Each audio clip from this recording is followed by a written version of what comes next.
알파와 또 오메가이시며 세상 모든 만물의 시작과 마지막이 되시는 우리 주 여호와 하나님, 주님께서 이 땅 모든 것의 처음과 마지막이시기에 이 땅의 작은 한 부분으로 살아가는 우리들의 모든 삶도 주님께서 시작이시며 또 마지막이 되심을 믿습니다. 어리석고 죄악된 우리 인간의 욕망과 헛된 생각만으로 살지 않도록 우리를 지켜주시고 우리의 시작과 끝이 되시고 우리의 전부가 되시는 우리 하나님의 말씀과 그 선하신 뜻을 더 굳게 붙잡고 나아갈 수 있는 주의 백성들 되게 하여 주옵소서. 오늘도 하나님의 백성으로 살기 원하여 하루의 첫 시간 주님과 함께 동행하오니 모든 것을 주께서 선하신 뜻대로 주관하시고 이끌어 주시며 언제나 저희와 함께 동행하여 주옵소서. 감사드리며 예수님의 이름으로 기도드립니다. 아멘. 찬송 27장입니다. 27장.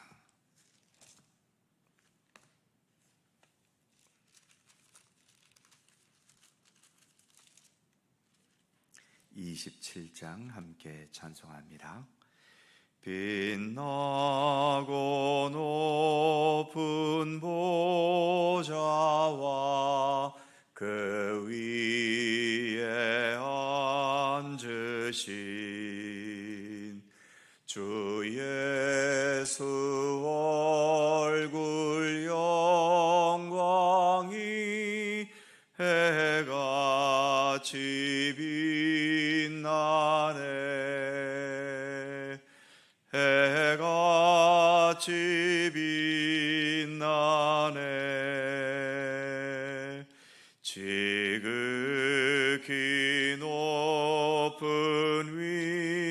위엄과 한없는 자비를 무천사 소리 아파요 늘 찬송드리네.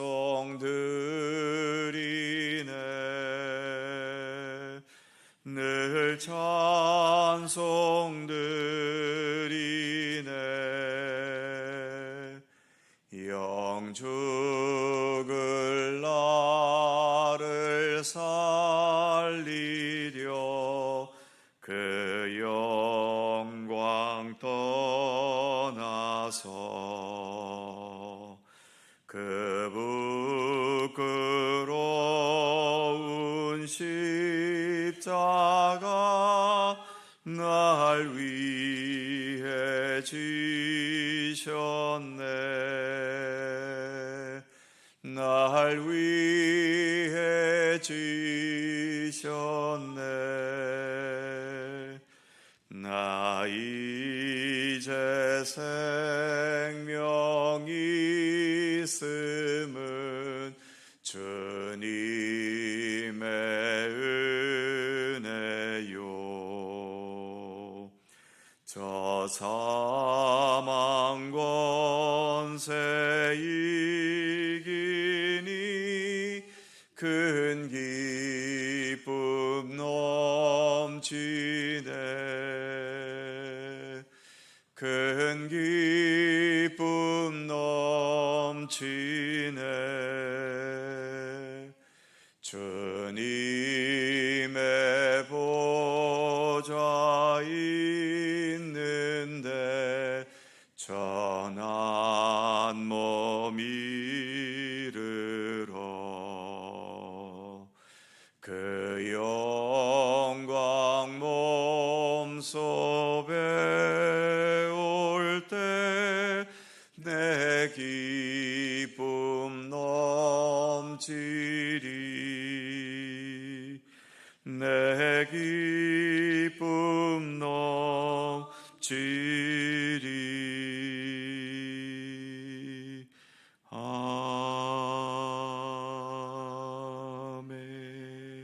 아멘. 요한계시록 4장 2절입니다. 신약성경 402면 요한계시록 4장 2절과 3절 두 개의 절입니다. 다 함께 한 목소리로 봉독합니다. 내가 곧 성령에 감동되었더니 보라, 하늘에 보좌를 베풀었고 그 보좌에 앉으신 이가 있는데 앉으신 이의 모양이 벽옥과 홍보석 같고 또 무지개가 있어 보좌에 둘렸는데 그 모양이 녹보석 같더라. 아멘. 내가 곧 성령에 감동되었더니 2절 말씀은 이렇게 시작되는데 성령에 감동되었다는 것은 어떤 상태를 말할까요? 술이나 마약에 취한 것처럼 몽롱하고 감각이 없어지거나 뭔가 알 수 없는 쾌감이나 이상한 기분이 들거나 뭔가 황홀경에 빠진 것을 말하는 걸까요?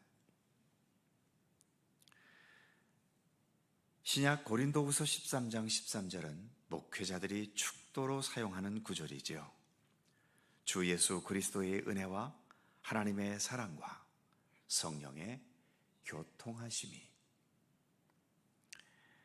성령은 교통케 하시는, 즉 소통하게 하시는 분이심을 말하고 있지요. 그러니까 성령에 감동되었다는 것은 어떤 황홀하거나 몽롱한 상태가 되는 것이 아니라 가장 소통이 잘 되는 순간이 성령께서 함께 하시는 순간인 겁니다. 사람과 사람 사이에 서로가 성령에 감동되었다면 그 안에서 가장 분명하고 가장 확실한 소통이 이루어지는 거지요. 사도행전 2장에서 오순절 성령 강림 사건이 있었는데 거기에서 가장 뚜렷한 현상은 방언의 역사였습니다. 그런데 오늘날 우리가 보통 말하는 못 알아듣는 이상한 소리의 방언이 아니라 서로 다른 나라 언어를 쓰는 사람들끼리 모였는데도 사도들을 비롯해 성령에 충만한 사람들이 전하는 복음을 각자 자기 나라의 말로 알아듣는 그런 방언이었지요. 즉 언어의 장벽으로 막혀졌던 것이 방언의 역사로 인해 그 언어를 뛰어넘어 소통하게 된 것입니다. 이처럼 성령에 감동되는 순간은 뭔가 막힌 것이 아니라 남들은 모르는 황홀한 상태에 들어가는 것이 아니라 이처럼 세상 여러 가지 조건으로 막혀질 수밖에 없었던 것이 그 모든 장벽을 뛰어넘어 소통하게 되는 것, 이것이 성령의 가장 강력한 역사인 것이죠. 세상 유행가 가사에도 사랑은 눈으로 말하는 거라고 말하지 않습니까? 이처럼 사람과 사람 사이의 따뜻한 사랑도 언어의 한계를 뛰어넘어 서로 말없이도 소통하는 능력이 있게 하는데 바로 이 성령의 감동이라고 하는 것, 이것은 사람의 언어와 이해 능력과 또 각자 다른 안목과 관점을 뛰어넘어서 우리로 하여금 서로 소통하게 할 뿐만 아니라 이러한 모든 세상적인 것들을 뛰어넘어 새로운 영적인 세계, 그리고 새로운 생명의 세계, 무엇보다도 예수 그리스도와 하나님에 대해 눈이 열리면서 그 세계와 내가 소통하게 되는 거지요. 바로 오늘 본문에서 사도 요한은 이처럼 성령의 감동이 되어서 이 세상 세계를 뛰어넘어 하늘의 영적인 세계와 소통하고 있는 것을 보여주고 있는 겁니다. 그리고 성령의 감동에 되어서 하늘의 영적인 세계에서 있었던 것을 이렇게 요한계시록을 통해 기록하면서 지금 이 시대를 사는 우리들과도 소통하고 있는 거죠. 그러기에 성령의 감동이 아니면 성경에 기록된 하나님의 말씀을 제대로 알고 이해하기 어렵습니다. 그래서 예수님은 진리의 성령이 오셔서 모든 것을 너희에게 가르쳐 주실 것이라고 요한복음에서 말씀하셨던 거지요. 모든 삶에 성령의 감동은 필요하지만 특히 우리가 말씀을 읽고 듣고 묵상하고 기도할 때, 그리고 그 믿음의 의지로 하나님의 선한 일을 위해 봉사하고 헌신할 때에 항상 성령의 감동하심은 필요한 것입니다. 그래야 하나님의 말씀과 소통할 수 있고 주님의 선한 일을 행할 때에 함께 주의 일을 행하는 믿음의 사람들끼리 아름다운 사랑과 소통의 역사가 있을 수 있기 때문입니다. 기도할 때에도 성령께서 우리에게 감동을 주셔야 우리의 기도를 들으시는 하나님과 그 기도를 통해 가장 확실한 소통과 또 모든 은혜와 사랑과 또 하늘의 기쁨을 서로 주고받는 아름다운 교류가 이루어질 수 있게 되는 것이지요. 그래서 성령께서 늘 우리와 함께 해주시기를 기도하는 것은 날마다 기도해야 하는 우리의 기도의 제목인 겁니다. 2절 후반부에 보면 하늘의 보좌를 베풀었고 그 보좌 위에 앉으신 이가 있는데 이렇게 말씀하고 있지요. 옛날 왕궁에는 임금이 앉는 자리가 있습니다. 그것을 용상 또는 옥좌라고 보통 말하지요. 하늘에도 하나님께서 앉으시는 보좌가 있다고 말씀합니다.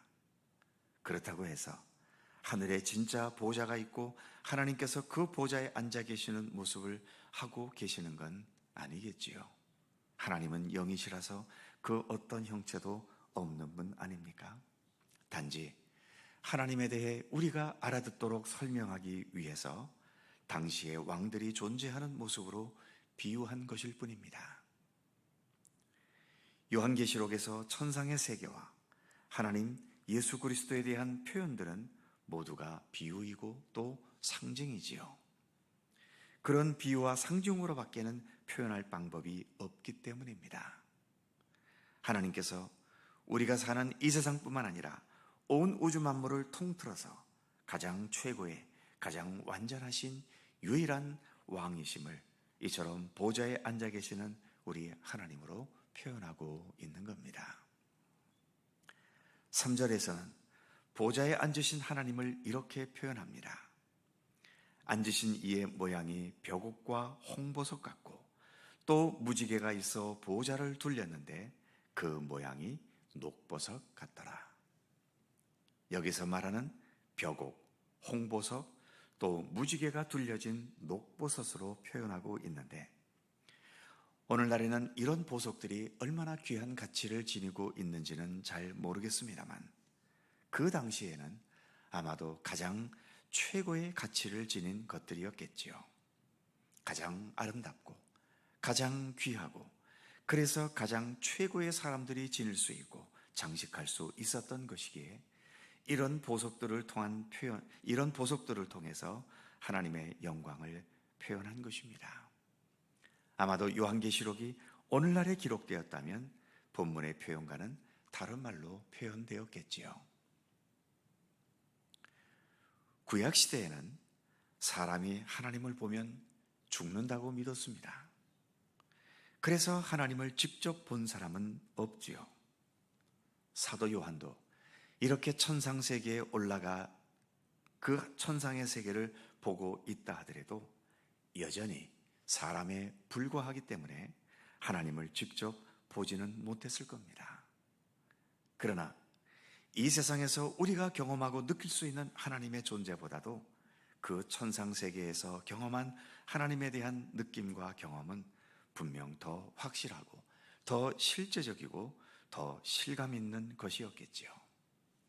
오늘 본문에서 이렇게 여러 가지 보석으로 하나님에 대해 표현하고 있다는 것은 사도 요한이 얼마나 하나님을 실감 있게 그리고 실제적으로 경험하고 있는지를 우리에게 말해주고 있기도 합니다.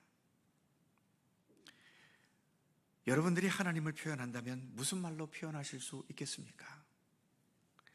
하나님에 대한 구체적이고 실감 있는 경험이 없다면 우리의 표현은 아무리 화려한 것을 갖다 대도 공허한 표현일 수밖에 없겠지요.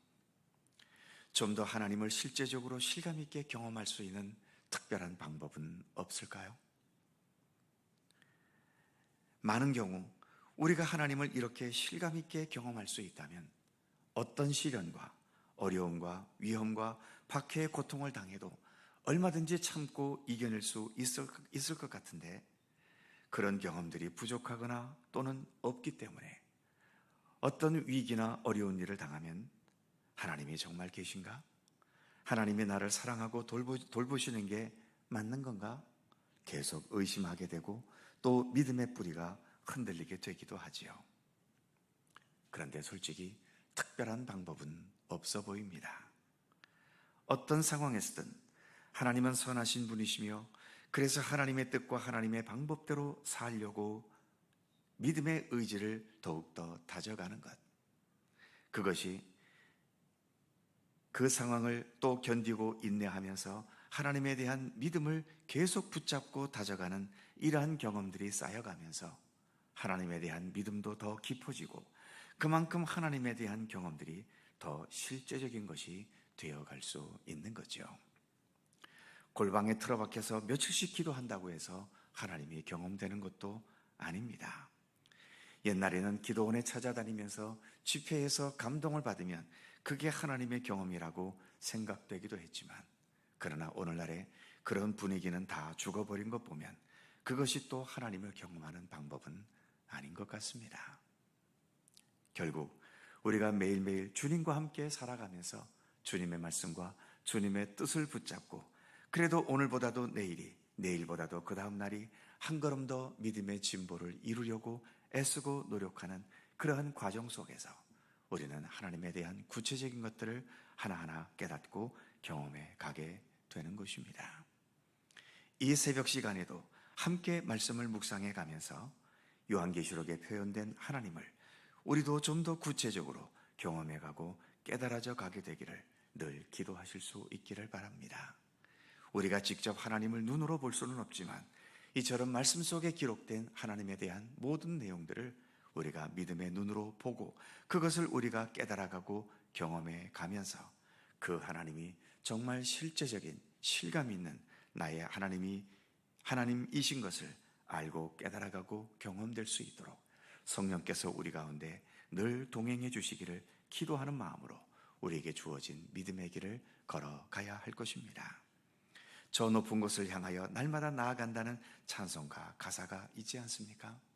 이처럼 날마다 우리 주님께 더 가까이 다가가고 그만큼 우리 주님에 대한 경험들이 더 구체적이고 실제적인 그러한 믿음의 경험들이 될 수 있기를 주님의 이름으로 축원합니다. 기도하겠습니다. 걸어가신 하나님, 사도 요한이 성령의 감동에 되어서 이제 하늘의 보좌가 있는 광경을 보았고 그 보좌에 앉으신 우리 하나님의 영광을 보았습니다.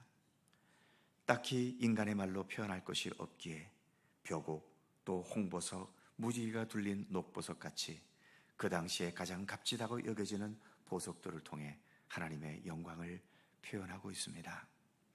이처럼 하나님의 영광을 표현할 수 있는 사도 요한이 어떠한 면에서는 참으로 부럽습니다. 우리도 하나님을 그렇게 영광스럽게 경험해보고 비록 이 땅 위에서 힘들고 어려운 삶을 살아간다 하더라도 우리 하나님에 대한 이러한 영광스러운 경험이 우리에게도 있다면 얼마든지 우리의 세상을 능히 이겨나갈 수 있지 않겠습니까? 하나님, 비록 우리가 사도 요한과 같이 그런 실감 있는 경험은 되지 못한다 하더라도 분명 말씀 속에서 묘사된 우리 하나님의 영광이 있지 않습니까? 이 말씀들을 읽고 묵상하고 또 우리 마음속에 그려가면서 우리도 그러한 하나님의 영광에 한 걸음 한 걸음 더 가까이 다가가는, 그래서 주님의 영광과 위엄을 우리도 우리의 일상 속에서 깨닫고 경험되도록 우리를 인도하여 주시기를 간절히 빌고 원합니다. 어느 누군가의 헛된 간증에 빠지지 않도록 하나님 붙들어 주옵시며 그 누구의 간증보다도 하나님의 말씀 속에서 묘사된, 특히 요한계시록에서 묘사된 우리 하나님의 영광의 구체적인 모습들이 있지 않습니까?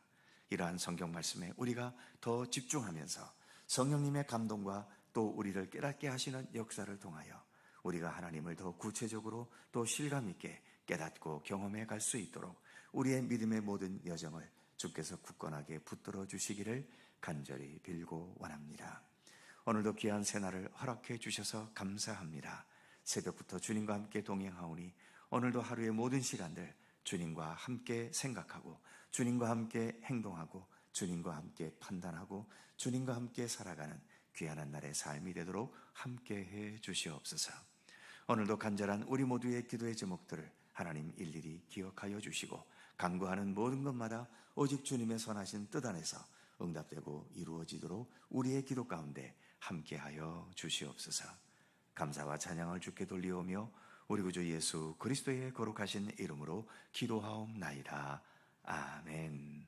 하늘에 계신 우리 아버지, 아버지의 이름을 거룩하게 하시며 아버지의 나라가 오게 하시며 아버지의 뜻이 하늘에서와 같이 땅에서도 이루어지게 하소서. 오늘 우리에게 일용할 양식을 주시고 우리가 우리에게 잘못한 사람을 용서하여 준 것 같이 우리 죄를 용서하여 주시고 우리를 시험에 빠지지 않게 하시고 악에서 구하소서. 나라와 권능과 영광이 영원히 아버지의 것입니다. 아멘. 함께 기도하시고 자유롭게 돌아가시겠습니다.